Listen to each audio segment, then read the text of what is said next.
Hi everyone, सभी प्यारे बच्चों का अगेन वेलकम करता हूँ। आज की क्लास बहुत स्पेशल है, बिल्कुल मिस मत करना। टाइम्स ऑफ इंडिया का ये प्यारा सा ह्यूमरस सा आर्टिकल आज पढ़ेंगे। आर्टिकल इसका हेयर वेयर। आर्टिकल लिखा गया गंजेपन पे। 30 से 40 की उम्र में सभी के सभी लोग, ज़्यादातर जो मेल्स हैं, वो गंजे होने लगते हैं, बॉल्डनेस को फेस करते हैं। और इस बॉल्डनेस की वजह से बहुत सारा कॉन्फिडेंस वो खो देते हैं अपनी लाइफ में। आसपास के लोगों से उनको काफ़ी बातें भी सुनने को मिलती हैं। और क्या इसके सोशल इफ़ेक्ट्स हैं, इस आर्टिकल में एक ह्यूमरस टोन में आप देखेंगे। हंसी मजाक वाला एडिटोरियल है, पढ़ने में भी मज़ा आएगा और नया भी कुछ सीखोगे। शुरू करते हैं क्लास को अपने क्विज़ के साथ में। जो भी इस क्लास में सीखो, क्लास के अंत में इस क्विज़ पे आपको अप्लाई करना है। सॉल्यूशंस भी at the end of the class आपको करवाए जाएंगे। शुरू करें लेक्चर को। चलिए कुछ नया सीखते हैं।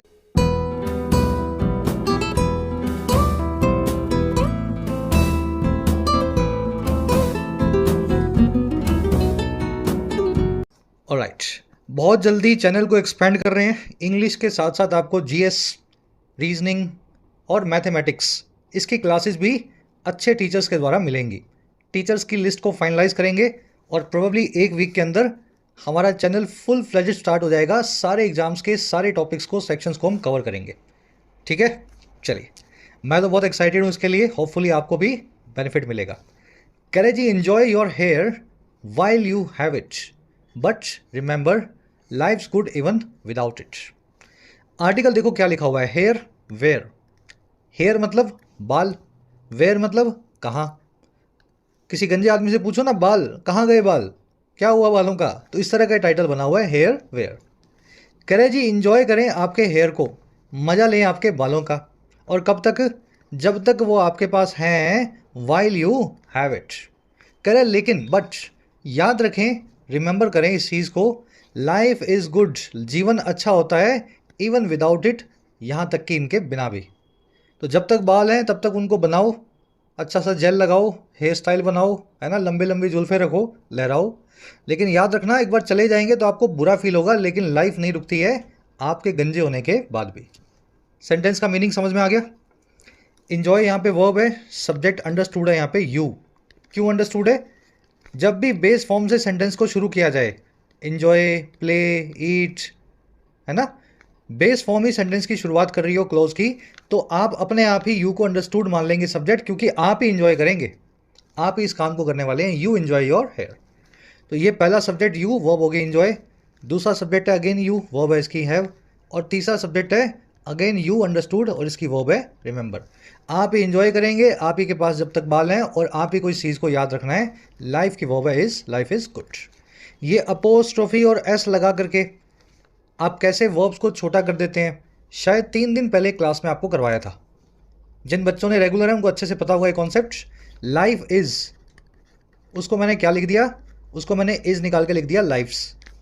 इसी तरीके से वॉज को भी आप ऐसे हटा करके अपोस्ट्रोफी एस लगा करके बता सकते हैं। और हैज़ को भी आप ऐसा लिख सकते हैं, इट हैज़ को इट्स भी लिखा जा सकता है।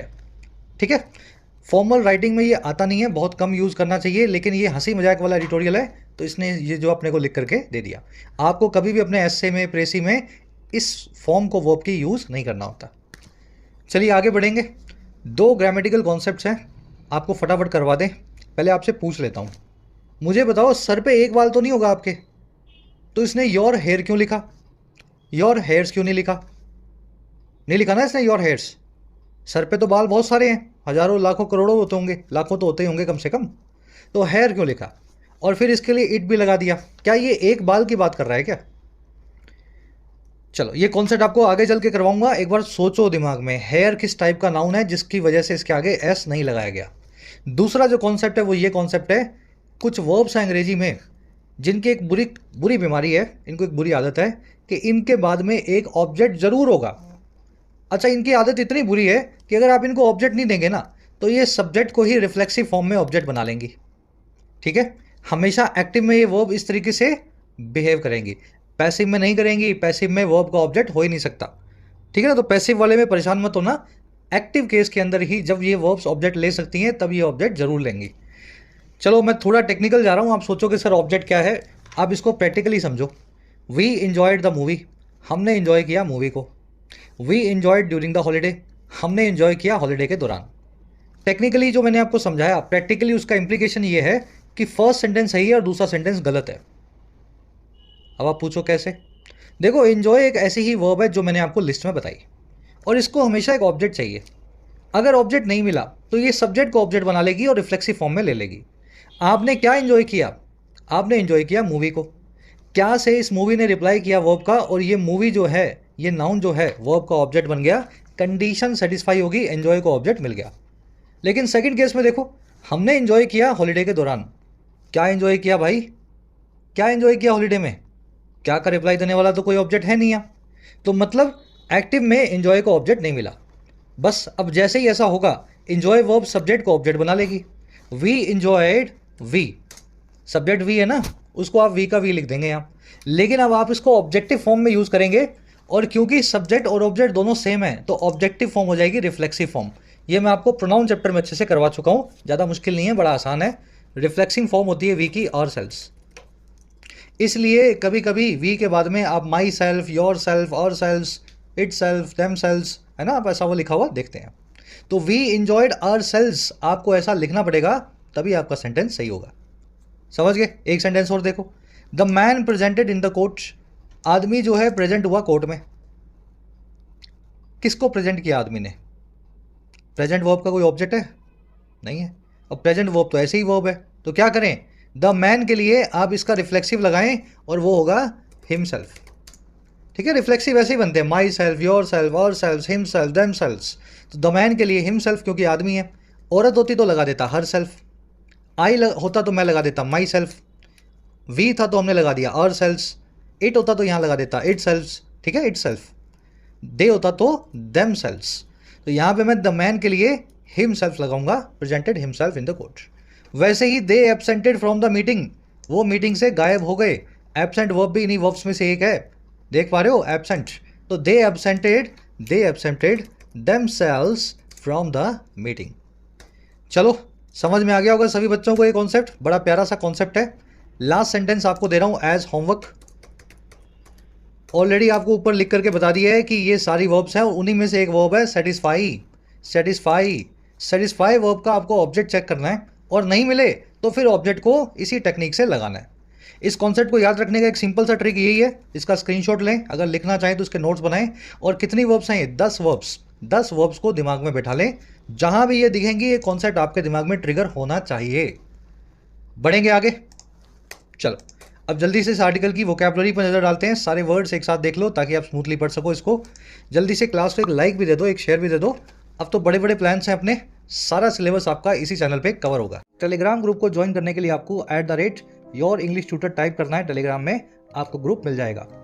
साथ ही YT ऐप पे आप तैयारी कर सकते हैं अपने एग्जाम्स की, चाहे SSC हो, डिस्क्रिप्टिव राइटिंग हो, UPSC का हो या बैंकिंग का हो। ऐप का लिंक कमेंट सेक्शन में दिया गया है। राइटिंग के कोर्स में आप सीख सकते हैं राइटिंग, लगभग 60 से 70 घंटों में फ़ायदा आप ले सकते हैं इस कोर्स का। UPSC के कोर्स में आप अपना मीडियम चेंज कर सकते हैं, किसी और लैंग्वेज से इंग्लिश में माइग्रेट कर सकते हैं। UPSC के सभी एस्पेक्ट्स कवर्ड हैं, answer writing, essay writing, descriptive writing, CSAT। SSC और बैंकिंग के कोर्स में आपको सारे वैरायटी के क्वेश्चन सोल्व करना सिखाया जाता है। 100 से 1.25 घंटों के कोर्सेज हैं, आप भरपूर अपनी प्रैक्टिस कर सकते हैं। कोई क्वेश्चन हो, क्वेरी हो, टीम का नंबर है व्हाट्सएप, आप इस नंबर पे टीम से जुड़ सकते हैं वाया व्हाट्सएप। चलिए, वोकैब शीट है अपनी आज की, 5 वर्ड्स हैं। शुरू करेंगे क्राफ्ट एंड गाइल से। जरूर से इस शीट को डाउनलोड करना है आपको, टेलीग्राम ग्रुप अपना, आपको लिंक मिला हुआ है। ठीक है, क्राफ्ट एंड गाइल क्या होता है?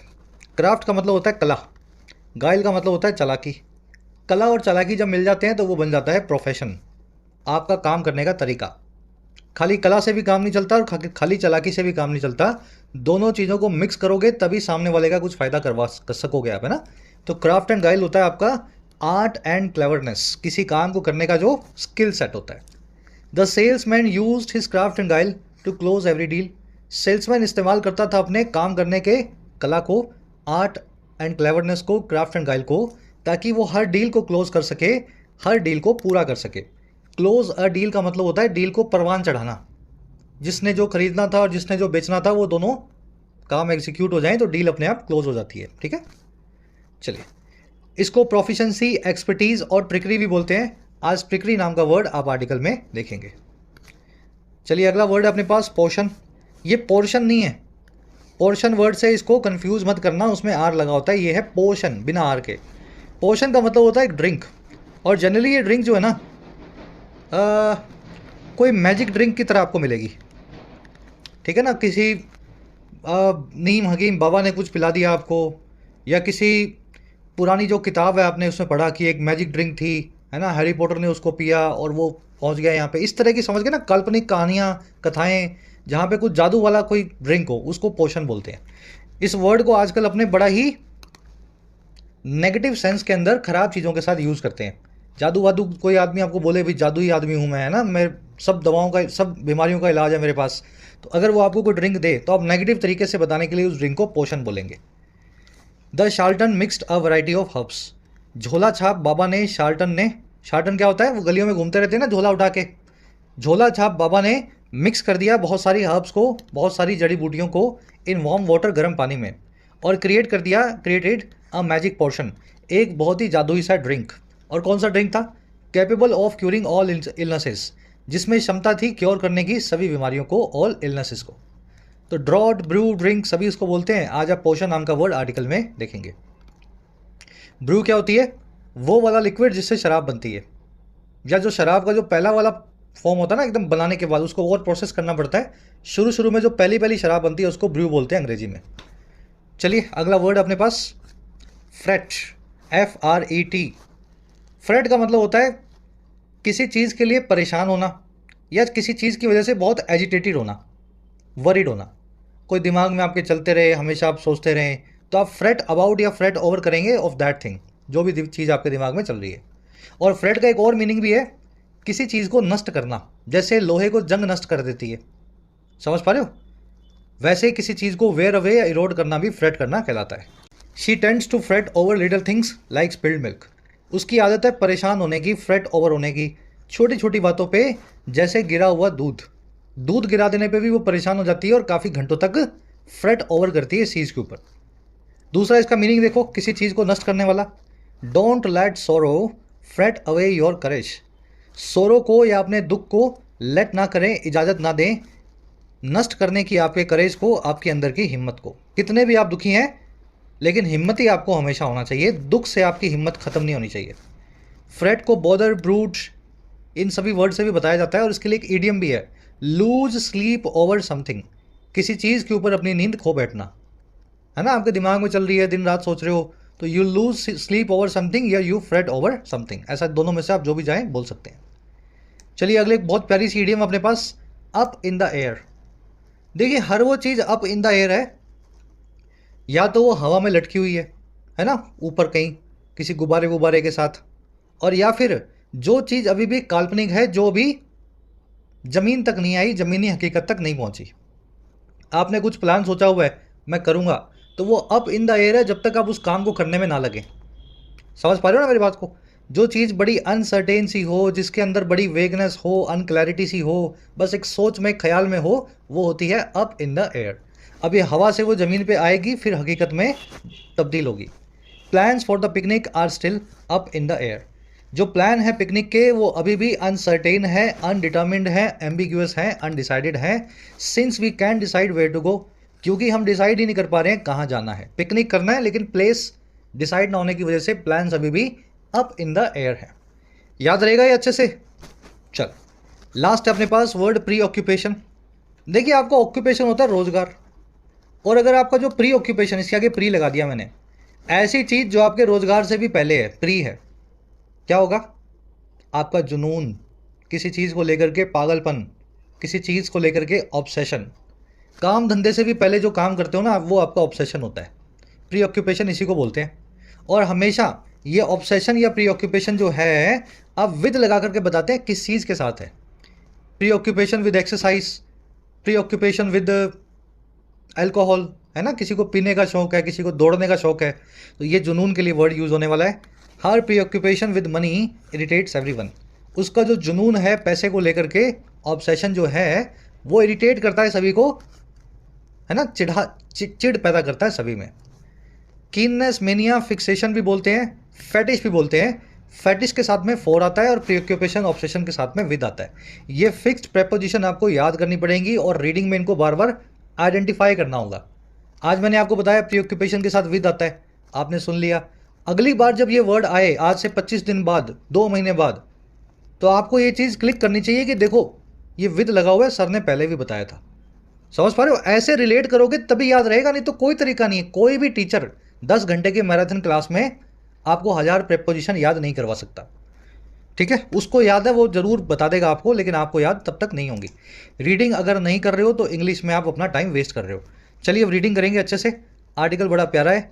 जो लोग बाल खो देते हैं, जो लोग है ना गंजापन का शिकार होते हैं, अपना कॉन्फिडेंस भी खोने लगते हैं, और जैसे जैसे उनका कॉन्फिडेंस लूज होता है उनको ऐसा लगता है कि समाज का नज़रिया भी उनके लिए बदल रहा है, उनकी पर्सनैलिटी चेंज होती है।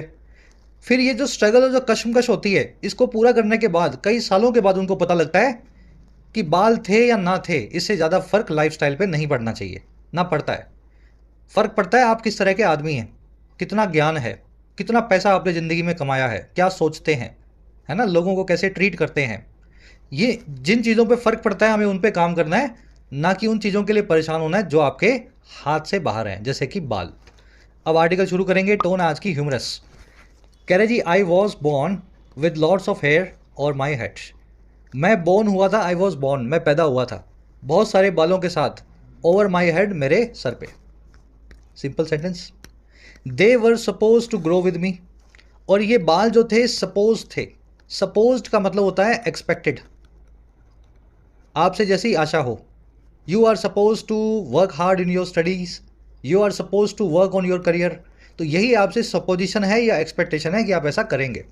तो मेरे बालों से भी यही सपोजिशन थी या एक्सपेक्टेशन थी या ये आशा थी कि वो ग्रो करेंगे मेरे ही साथ। जैसे जैसे मैं बड़ा हूँगा वो बाल भी घने होते जाएंगे। कह रहे जी, but somewhere down the journey of life I outgrew my hair. कह रहे लेकिन कहीं, समवेयर, समवेयर मतलब कहीं भी, कहीं, है ना। और डाउन द जर्नी का मतलब है जर्नी के अंदर आगे। Down the line, down the road, down the journey मतलब इस सफ़र में, इस रोड में, इस लाइन में कहीं आगे जा कर के। कह रहे जी, कहीं आगे जा कर के इस लाइफ की जर्नी में, down the life of journey, मैं आउट ग्रू कर गया, मैं और ज़्यादा ग्रो कर गया मेरे बालों से। मेरे बाल पीछे रह गए, मैं तो बड़ा हो गया लेकिन बालों ने घना होना बंद कर दिया। समझ गए? आउट ग्रो करना यानी किसी चीज़ से ज़्यादा ग्रो करना। आउट पेस करना यानी किसी चीज़ से तेज़ भागना। आउट स्मार्ट करना यानी किसी चीज़ को पागल बनाना, उससे ज़्यादा स्मार्टनेस दिखाना। आउट वे करना यानी किसी चीज़ से ज़्यादा वेट रखना, किसी चीज़ से ज़्यादा वजनदार होना। तो ये वे, स्मार्ट, ग्रो, इन सभी वर्ड्स को आप आउट के साथ लगा करके बता सकते हैं आप किसी चीज़ से आगे बढ़ रहे हैं। ठीक है, तो मैं मेरे बालों से आउट ग्रो कर गया। कह रहे जी, it was as if they got buried in my scalp. कह रहे जी, ये कुछ ऐसा था, एज इफ जैसे कि, एज इफ मतलब जैसे कि, ये बाल जो है बैरी हो गए, दफन हो गए मेरी स्कैल्प में, मेरी खोपड़ी में। ऐसा मुझे लगने लगा कि मेरे बाल मर गए और दफन होते जा रहे हैं मेरी खोपड़ी में कहीं पे। समझ गए ना, बैरी हो गए। BURY, बरी बोलते हैं इसको, देखने में बरी आ रहा है लेकिन बोलते हैं बैरी। बरी नहीं है ये है बैरी। बैरी का मतलब होता है दफनाना। तो दे गॉट बैरिड मतलब वो दफनाए गए मेरी ही स्कैल्प में, खोपड़ी में। स्कैल्प मतलब खोपड़ी। मजा आ रहा है आर्टिकल में? बढ़े आगे। चलिए, एज इफ का मतलब होता है जैसे कि। चलिए और आगे बढ़ते हैं। Then came the barber's trickery. कह रहा है जी, फिर आई बार्बर की, हमारे नाई की कला, ट्रिकरी, उसकी हाथ की सफाई। ट्रिकरी वर्ड याद है ना, क्राफ्ट एंड गाइल, डिसेप्शन। क्या हुआ? कह रहे जी, I suggested he should charge me less since he had less hair to cut. मैंने सजेस्ट किया मेरे बार्बर को, मेरे नाई को, कि वो मुझसे कम पैसा ले, कि वो मुझे कम चार्ज करे। He should charge me less, क्योंकि सिंस अब उसको कम बाल काटने पड़ते थे, he had less hair to cut. I की वर्ब सजेस्टेड, ही आया बार्बर के लिए यानी नाई के लिए। ही की वर्ब है शुड चार्ज, ही की वर्ब अगेन जो है हैड, ही आया जो है बार्बर के लिए। अब बार्बर ने जवाब क्या दिया? कह रहा जी, नो वे, बिल्कुल भी नहीं, ही सेड। और क्यों? It's harder to cut what's left. कह रहा है ये बड़ा मुश्किल हो गया है अब जो काटना है, जो बचा हुआ है उसको। नाई कह रहा है कि ऐसा बिल्कुल नहीं हो सकता कि मैं कम पैसे लूँ, मुझे बल्कि ज़्यादा लेने पड़ेंगे। अब मुझे काटने के लिए पहले ढूंढना पड़ता है कि कहाँ से काटूँ, बाल कहाँ है। समझ गए? चलिए, ई की वर्ब है सेड, इट की वर्ब है इज, वर्ड की वर्ब है इज। बड़ा हंसाने वाला आर्टिकल है ना। मैं जब पहली बार खुद भी पढ़ा था ना तो 2-3 मिनट तक मुझे हंसी आती है इस आर्टिकल पे इसको पढ़ करके। कह रहा है जी, it seems I wasn't the first to try that. ऐसा मुझे लगा, इट सीम्स, कि मैं पहला आदमी नहीं हूँ मेरे नाई से ऐसी होशियारी करने वाला, उसको इस तरह का सजेशन देने वाला। उसने फट से जवाब दिया ना, जैसे मैंने बोला कि कम पैसे ले, उसने एक झटके में बोल दिया कि तुम्हारे बाल ही नहीं है, मुझे ढूंढ के काटने पड़ते हैं, मेरे को ज़्यादा मेहनत लग रही है। तो मुझे ऐसा ही लगा कि मैं पहला आदमी नहीं हूँ मेरे नाई से इस तरह की बात करने वाला, और भी आए होंगे जिन्होंने कहा होगा। चलिए अब आते हैं नेक्स्ट पैराग्राफ पे। कह रहा है जी, but the barber didn't stop there. कह रहा है लेकिन नाई वहाँ नहीं रुका, अब वो शुरू हो गया। He started selling me all sorts of oils and potions. उसने शुरू कर दिया मुझे बेचना सभी तरह के तेल और ड्रिंक्स को, पोशंस को, दवाओं को। और कैसे बेचा? Promising that bring back my lost hair. Promise करते हुए कि वो ले आएंगे, ब्रिंग बैक कर देंगे मेरे खोए हुए बालों को। ही की वर्ब है स्टार्टेड। दे वुड को हमने लिखा है दे अपोस्ट्रोफी डी। हैड को और वुड को, इनफैक्ट कुड को भी आप अपोस्ट्रोफी डी से लिख सकते हैं। जैसे आपने अपोस्ट्रोफी एस देखा था ना ऊपर, ही इज को हिज लिख दिया था हमने, वैसे ही दे वुड को हमने दे अपोस्ट्रोफी डी लगा दिया, डेड, है ना। चलिए, तो इस तरीके से नाई ने मुझे अब नया ग्राहक मेरे अंदर ढूंढ लिया, मुझे नया मुर्गा बना दिया और सारी तरह के ऑयल्स मुझे उसने बेचने शुरू कर दिए। पोशन आपको याद होगा, वो ड्रिंक इस टाइप का जो किसी चीज़ का इलाज कर दे, जादुई ड्रिंक। कह रहा है when they didn't work he sold me more expensive ones. कह रहा है जब ये काम नहीं किए तो फिर उसने मुझे और महंगे बेचने शुरू कर दिए, मोर एक्सपेंसिव वाली पोशंस और ऑयल्स को बेचना शुरू कर दिया। चलिए, मोर एक्सपेंसिव आप समझते हैं, एक्सपेंसिव की कंपैरेटिव डिग्री है, ज़्यादा महंगा। ये वर्ड पे इसलिए खास जोर दे रहा हूँ मैं, इस पर एक वन वर्ड बनता है बहुत प्यारा, और बहुत बार करवा चुके हैं आपको। वो वर्ड बनता है ना, वो बनता है ऑर्बिट से। हिंट इसलिए दे रहा हूँ मैं आपको ताकि उस वर्ड को आप याद कर सकें। ऑर्बिट से बनने वाला कौन सा ऐसा वर्ड है, ऑर्बिट रूट से, जो बहुत महंगे की बात करता है? कमेंट्स में डालो, सभी बच्चों को ये वर्ड आता होगा जो 1 महीने से कम क्लास ले रहे हैं। ठीक है, नहीं आता होगा तो फिर किसी और क्लास में बताऊंगा, डालना कमेंट्स में। कह रहे जी, the latest one came with a weird warning. जो सबसे नई वाली जो दवाई थी, लेटेस्ट वन, वो आई एक अजीब सी वार्निंग के साथ, अजीब सी चेतावनी के साथ। और वार्निंग क्या थी? To wear gloves while using it, कि पहना जाए दस्तानों को इस दवा को यूज़ करते हुए। क्यों भाई? Lest hair grow on my fingertips and palms.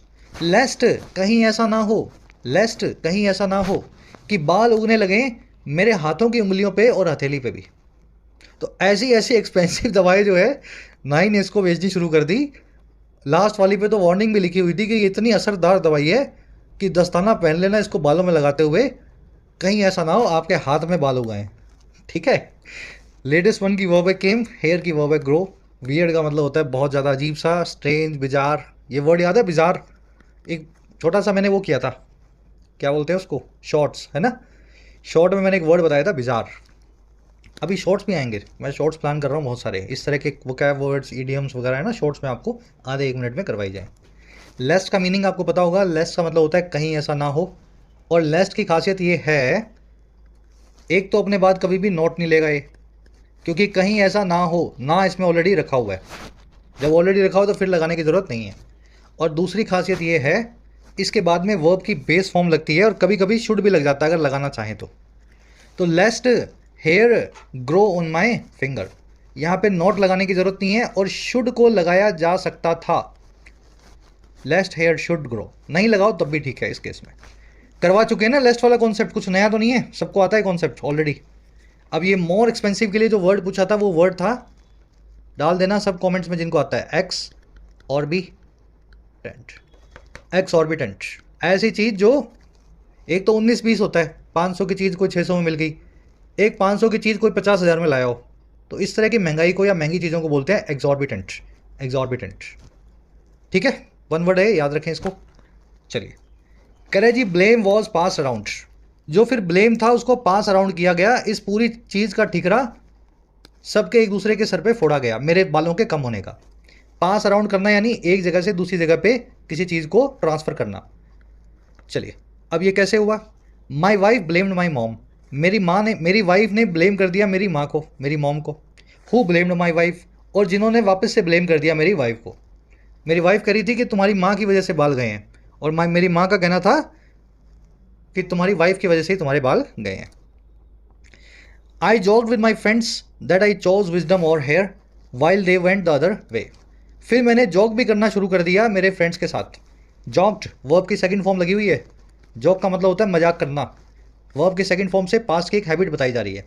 फिर मैं मजाक किया करता था मेरे दोस्तों से कि मैंने चूज़ किया है विजडम को, समझदारी को, और किसके ऊपर, बालों के ऊपर।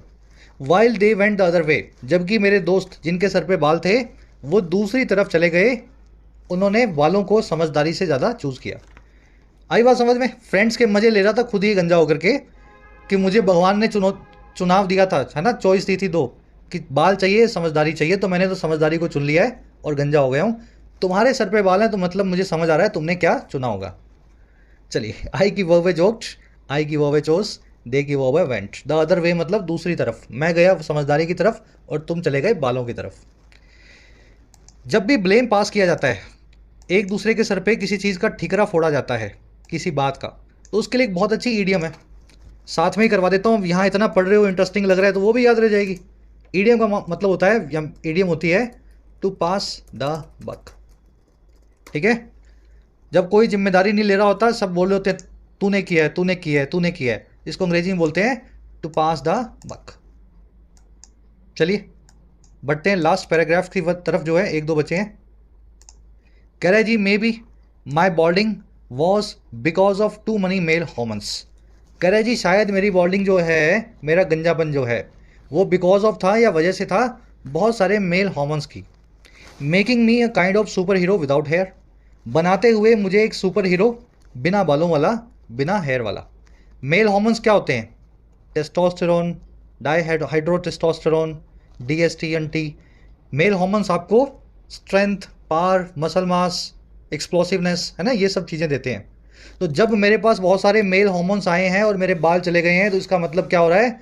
मैं एक सुपर हीरो बनता जा रहा हूँ इन हॉर्मोन्स की वजह से, चाहे बिना बालों के ही हूँ। समझ गए?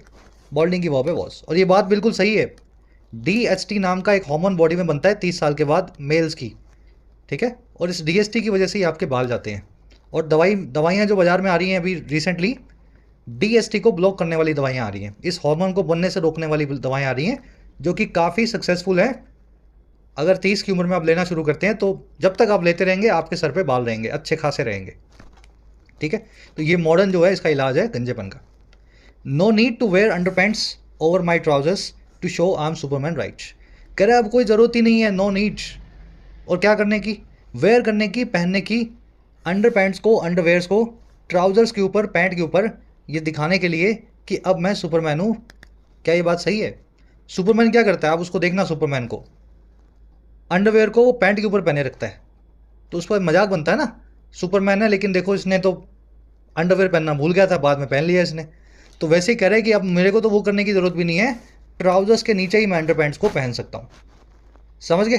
चलिए, टू मनी जब भी आप देखें, ये एक एक्सेसिव क्वांटिटी को बताता है नेगेटिव फॉर्म में।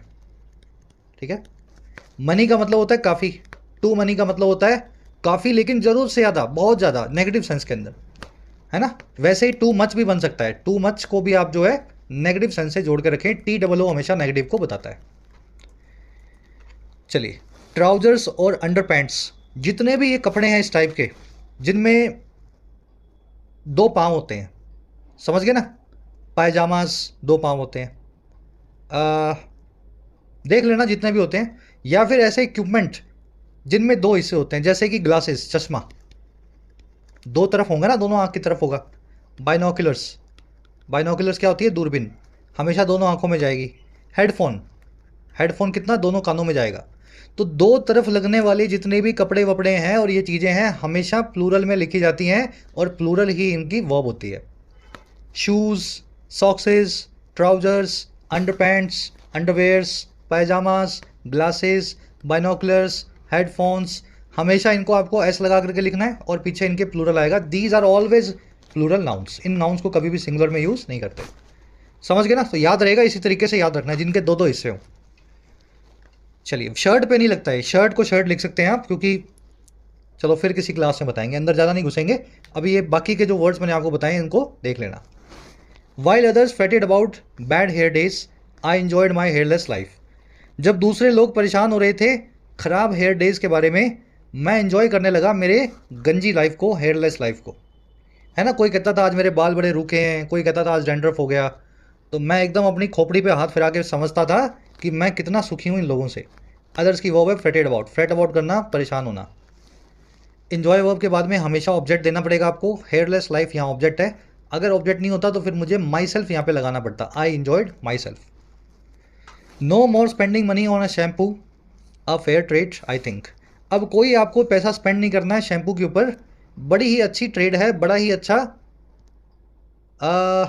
है ना ट्रेड है, ये डील है, ऐसा मैंने खुद के बारे में खुद से सोचा। The situation make sure I am closer to nature, ये सिचुएशन इस चीज़ को भी मेक श्योर करती है कि मैं नेचर के नज़दीक हूँ, प्रकृति के पास हूँ। अच्छा, प्रकृति कैसे पास आ गया भाई ये गंजा हो के? कह रहा है जी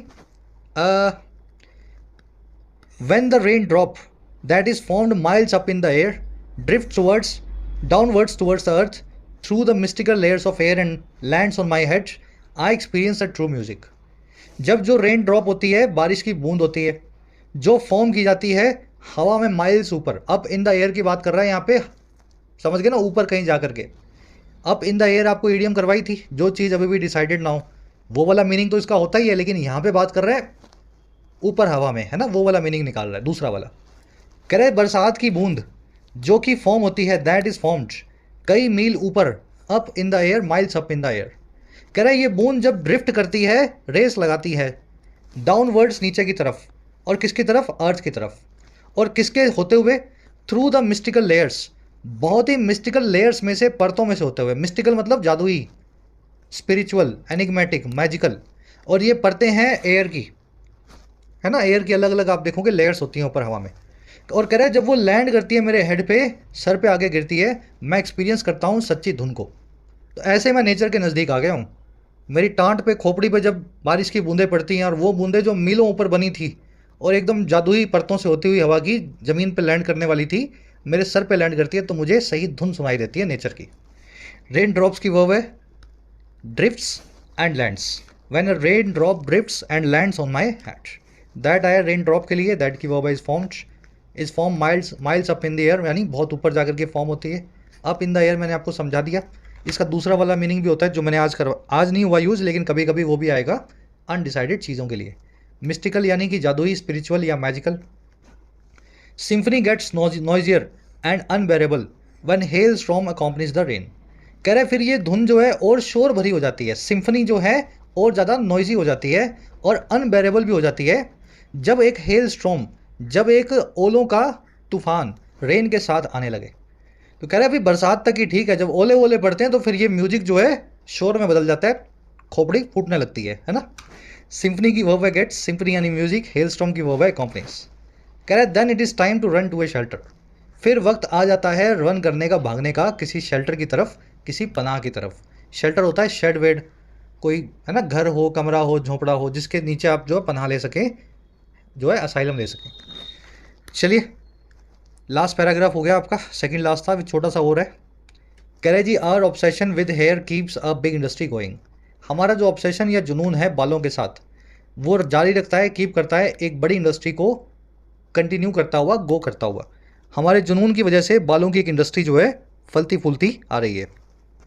अच्छा कैसे आ रही है? Those with hair spend money all sort of products, उन लोगों के पास जिनके पास बाल हैं, दोज विद हेयर, वो स्पेंड करते हैं पैसे को सभी टाइप के प्रोडक्ट्स पे बालों के लिए।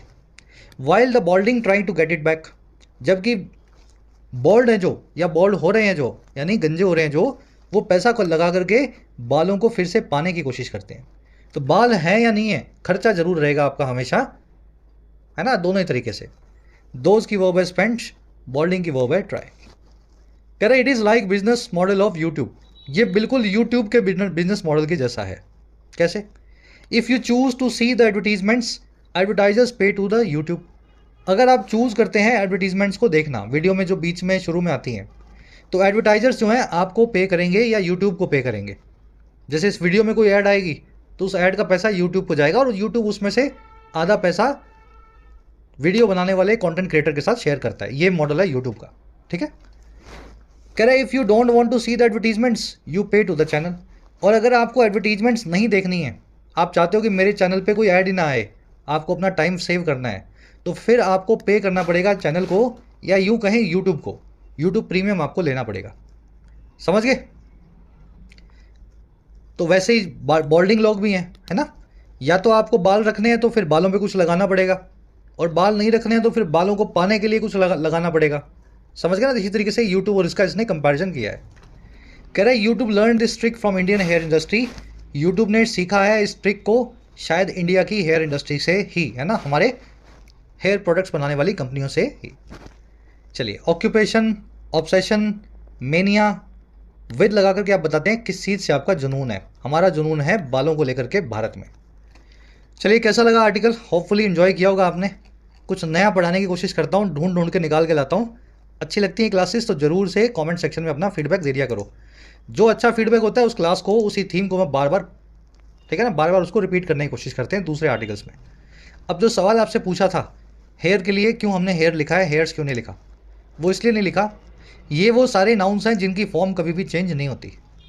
सीरीज़, स्पीसीज़, स्पीसीज़ यानी प्रजाति, वेयर अबाउट्स यानी अता पता, एयरक्राफ्ट, स्पेसक्राफ्ट आप जानते हैं, जहाज़ को बोलते हैं। हेयर और हेयर्स, इसकी कहानी बताता हूँ आपको। डेयर मतलब हिरण, फिश मतलब मछली, स्वाइन मतलब सुअर, शीप, कोड, ट्राउट और सैल्मन, ये तीनों मछलियाँ हैं और शीप होती है भेड़। जैसी इनकी फॉर्म्स लिखी हैं ये फॉर्म वैसी ही रहेगी। ये वर्ब्स चाहे चाहे इन नाउन्स को आप सिंगुलर में यूज़ करें चाहे प्लूरल्स में यूज़ करें, ठीक है। वेयर अबाउट्स में सिंगुलर में भी वेयर अबाउट्स, प्लूरल में भी वेयर अबाउट्स, सिंगुलर भी एयरक्राफ्ट, प्लूरल में भी aircraft. The 50 aircraft bought from Russia have supersonic capabilities. 50 aircraft जो हमने रशिया से खरीदे हैं उनकी सुपरसोनिक एक्टिव जो है कैपेबिलिटीज़ हैं, वो आवाज़ से भी तेज़ जो है चल सकते हैं, उड़ सकते हैं। एयरक्राफ्ट कितने हैं, 50। पीछे क्या लगा रखा है, एस। लेकिन मैंने आपको क्या बताया, एयरक्राफ्ट एक ऐसा नाउन है जो सिंगुलर हो प्लूरल हो ऐसा ही रहेगा। एयरक्राफ्ट है तो एयरक्राफ्ट ही रहेगा, फिर जैसे मर्जी कर लो आप। 50 लगाए तो भी ठीक है, लेकिन आपको लिखना पड़ेगा एयरक्राफ्ट। वर्ब को प्लूरल लगा रहे हैं क्योंकि 50 है, हम समझ चुके हैं, लेकिन इसके आगे आप एस का इस्तेमाल नहीं करते हैं। वैसे ही the fighter aircraft brought from Russia has supersonic capability. जो फाइटर एयरक्राफ्ट हमने रशिया से खरीदा है उसमें सुपरसोनिक कैपेबिलिटीज़ हैं। यहाँ पे एक ही एयरक्राफ्ट है, पीछे हैज़ लगा रखा है, इसकी वर्ब सिंगुलर है, और यहाँ पे सिर्फ एयरक्राफ्ट ही आपको लिखना है, एस तो वैसे भी नहीं लगेगा। समझ पा रहे हो, ये नाउन अपनी फॉर्म को चेंज नहीं करेगा, चाहे इसको सिंगुलर बना लो चाहे इसको प्लूरल बना लो। वैसे ही वेयर अबाउट्स को देखो, अता पते को, even after years of investigation the criminal's whereabouts is unknown. यहाँ तक कि सालों की इन्वेस्टिगेशन के बाद भी अपराधी का अता पता आज भी अननोन है, किसी को नहीं पता। एक आदमी के अते पते की बात हो रही है, वेयर अबाउट्स को तो वेयर अबाउट्स ही लिखना है, वर्ब आएगी सिंगुलर इज। समझ रहे हो ना, वेयर अबाउट्स तो वेयर अबाउट्स ही होता है, सिंगुलर में भी प्लूरल में भी। और यहाँ पे कई सारे क्रिमिनल्स हैं, मैंने प्लूरल बना रखा है, क्रिमिनल्स, आगे अपोस्ट्रोफी लगा रखा है। वेयर अबाउट्स को वेयर अबाउट्स ही लिखूंगा और वर्ब लिखूंगा are. Her hairs are silky brown, उसके बाल जो हैं सिल्की ब्राउन हैं। हेयर ऐसा वर्ड है, ये बताता है सारे बालों को जो आपके सर पे हैं, उस पूरी झाड़ी को आप हेयर बोलते हैं, एक बाल को हेयर नहीं बोलते हैं। सर पे जो झाड़ी है ना पूरी, समझ पा रहे हो ना क्या कहना चाह रहा हूँ, झाड़ी का क्या मतलब है, पूरे बालों का जो गुच्छा है उसको आप हेयर बोलते हैं, और इसके लिए वर्ब हमेशा सिंगुलर आएगी। हर hairs are silky brown, this sentence is wrong. आपको लिखना पड़ेगा हर हेयर, हर हेयर, और आर की जगह लिखना पड़ेगा इज। हमेशा सिंगुलर होगा हेयर नाम का नाउन। लेकिन ध्यान रखें, अगर हेयर गिन सकते हैं आप, हेयर की लटें हैं छोटी छोटी, है ना, 1 2 3 4 5, और कहीं गिन करके आप देख सकें 3 बाल रखे हुए हैं कहीं, तो फिर आप हेयर को प्लूरल बना सकते हो। और कैसे बनाओगे, there were 10 hairs on the bedsheet. Bedsheet पे 10 बाल थे, 10 बाल थे।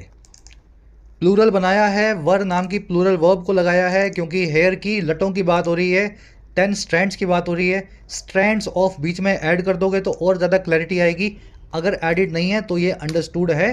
10 hairs on the bedsheet, bedsheet पे बालों के 10 लटें रखी हुई थी।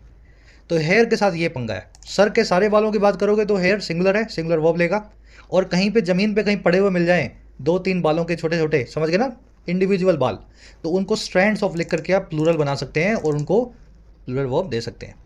2 क्वेश्चंस दे रहा हूँ आपको मैं, एक ही है इनफैक्ट। सारे बच्चे इसको अटेम्प्ट करना और कमेंट्स में डाल देना। द बर्ड स्पीसीज या this bird species are rare and unique. क्या ये सेंटेंस सही है? सही है तो ठीक है, नहीं तो सही करके इसको वर्ब को सही करके डालना। कमेंट सेक्शन में आंसर डालना, सही गलत होगा वहीं पे आपको बता देंगे। अब बढ़ते हैं आज के क्विज की तरफ। फर्स्ट क्वेश्चन है हमारा, चलो, मेन आइडिया स्पेसीज का क्या है? 4 आइडियाज आपके सामने दिए गए हैं, अटेम्प्ट करो इसको।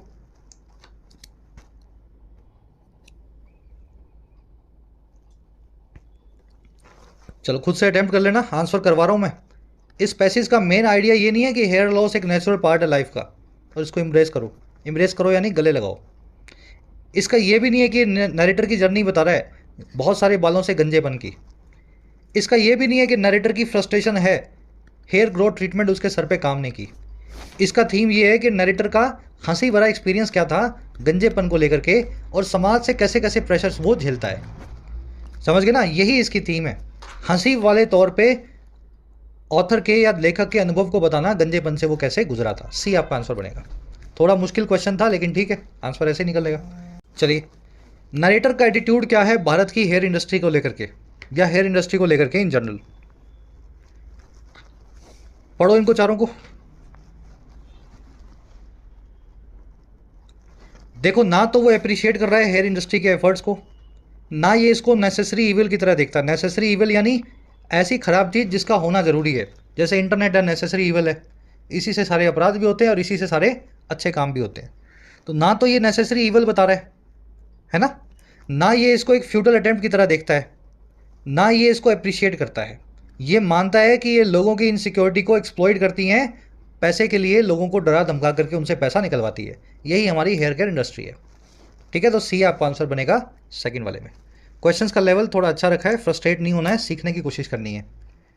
बीच में वोकैब के क्वेश्चन है, क्राफ्ट एंड गाइल, up in the air, exorbitant, pre occupation के साथ में कौन सा प्रेपोजिशन लगाओगे, फॉर लगाओगे, विद लगाओगे, एट लगाओगे, और पास द बक नाम की ईडियम का क्या मीनिंग होता है। सारे क्वेश्चन सारे कॉन्सेप्ट्स आपको करवा चुके हैं, मेरे ख्याल से दिक्कत नहीं आनी चाहिए। लास्ट में मिलेंगी 2 एरर्स। पहली एरर आपको मिलेगी इस वर्ड के अंदर, दूसरी मिलेगी इस वर्ड के आसपास, और तीसरी मिलेगी इस वर्ड के आसपास। 2 नहीं है, 3 है। कमेंट सेक्शन में आंसर डाल दिए हैं, मेरे आंसर से अपने को चेक करो। आउट ऑफ 10 कितने मार्क्स मिले जरूर से बताना। आर्टिकल कैसा लगा आज का? पूरा देख रहे हैं जो बच्चे, पूरा देखा लिख दिया करो पीडी, और जिनको इंटरेस्टिंग लगाओ तो पीडीआई लिखने से परहेज मत करना, ताकि आपके फीडबैक के ऊपर और क्लास। कल आपसे लेंगे मुलाकात कल की क्लास में। जिन बच्चों को कोर्सेज की ज़रूरत है, एक्स्ट्रा क्लासेस की ज़रूरत है, you can take the benefits of the courses. Application को डाउनलोड करें, YT ऐप को। आपको राइटिंग का, SSC का और बैंकिंग का, इनफैक्ट UPSC का भी कोर्स मिल जाएगा। अफोर्डेबल कोर्सेज है, मेहनत करना चाहते हैं तो ऐप को डाउनलोड करें, कमेंट सेक्शन में लिंक रखा गया है, you can take the benefits. चलिए, अंटिल देन साइनिंग आउट।